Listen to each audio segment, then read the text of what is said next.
अरे भाई आशीष, कहाँ हो तुम? मैं तुम्हें सुबह से ही ढूंढ रहा हूँ।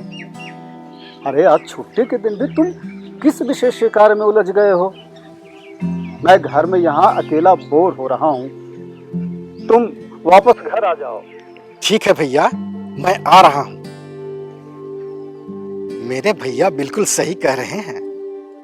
उफ़, लगता है भैया को अब भाभी की जुदाई सही नहीं जा रही है। बेचारे भैया करे भी क्या, भाभी है ही इतनी सुंदर।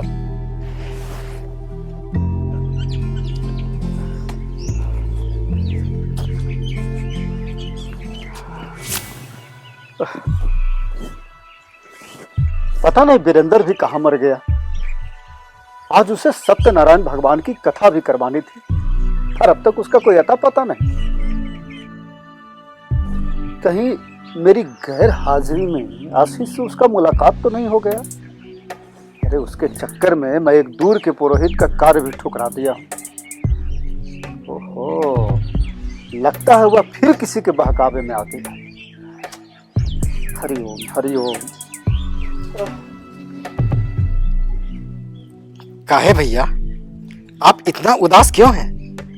आपको भाभी की याद आ रही है ना? अरे नहीं रे आशीष, मैं तो अगर मैं इसे वीरेंद्र के बारे में बताया तो ये बात का बतंगड़ बना देगा, इसीलिए चुप रहने में ही मेरी भलाई है।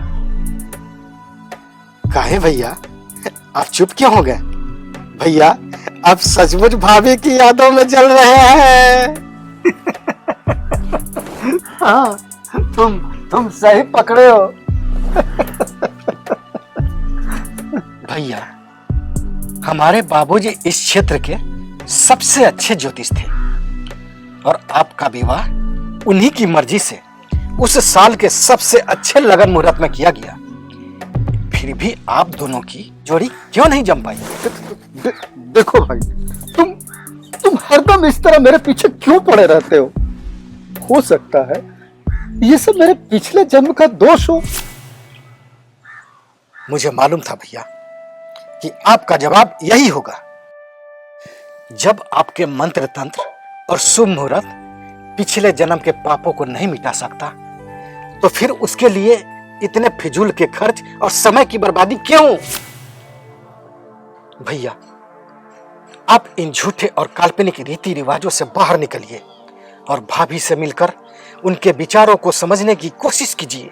अरे भाई, तुम इन पुराने जख्मों को कुरेदने पर क्यों लगे हो? भैया, क्योंकि मैं चाहता हूं कि वे जख्म हमेशा हमेशा के लिए अच्छी तरह से भर सके।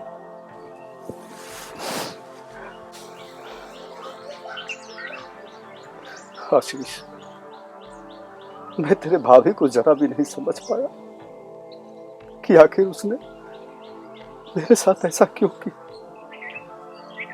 जानते हो, शादी के पहले फोटो देखते ही शादी के लिए हामी भर दी थी, पर सच्चाई ये है कि शादी से पहले हम दोनों इस जन्म में कभी मिले ही नहीं थे।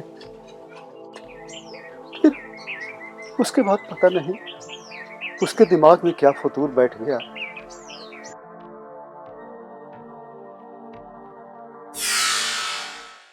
भैया जी के प्रणाम।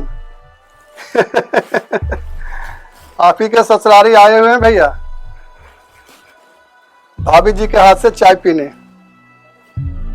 इधर ही आया था अपने दोस्त से मिलने के लिए, कुछ काम था तो सोचा कि भाभी जी से भी मिलता चलूं। बहुत दिन हो गए भाभी जी के हाथ से चाय पिए हुए। ठीक है भैया, ठीक।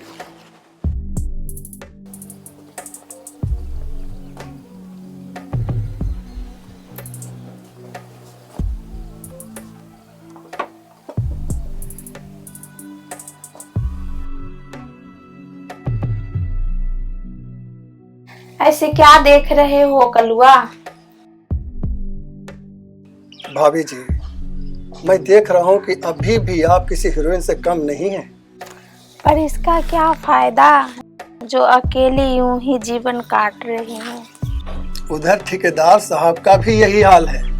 आपके घर वापसी के लिए तरह तरह के हथकंडे अपनाते रहते हैं। भाभी जी, ठेकेदार साहब के पास तो धन दौलत, गाड़ी बंगला सारा चीज भरा पड़ा है, फिर भी आप उन्हें छोड़कर क्यों चली आई?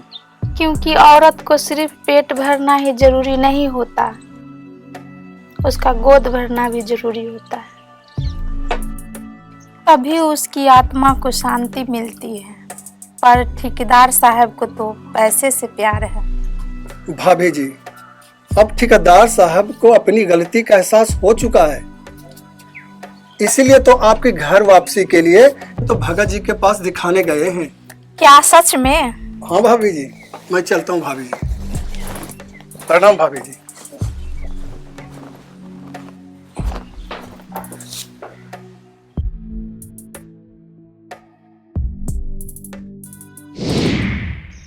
ॐ क्लीं चामुण्डाय स्वाहा।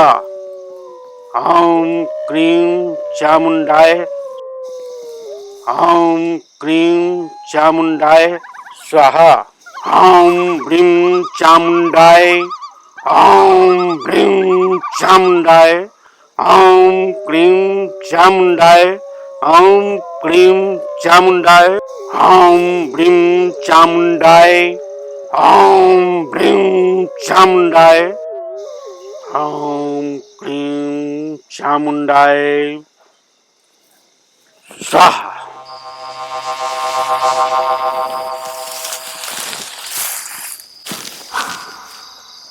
मैंने संसार के सभी वशीकरण मंत्र को आजमा लिया है, पर कोई तंत्र मंत्र कसौटी पर खरा नहीं उतरा।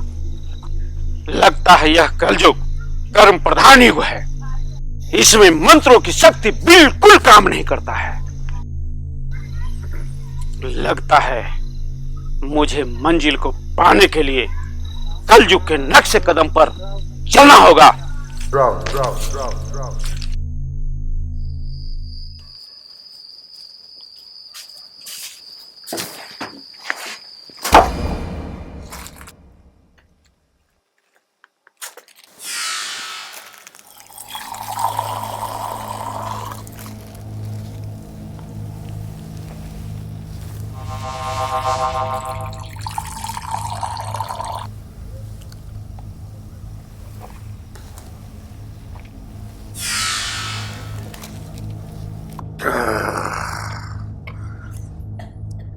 मोना मेरी जान, तुम्हारा प्यार पाने के लिए क्या क्या नहीं किया। जब तेरा प्यार पा नहीं सका तो अपना घर वार छोड़कर कामरूप कामाख्या जाकर तेरे लिए साधना किया। मुझ में ऐसा क्या कमी था जो तुम मुझे ठुकरा दिया?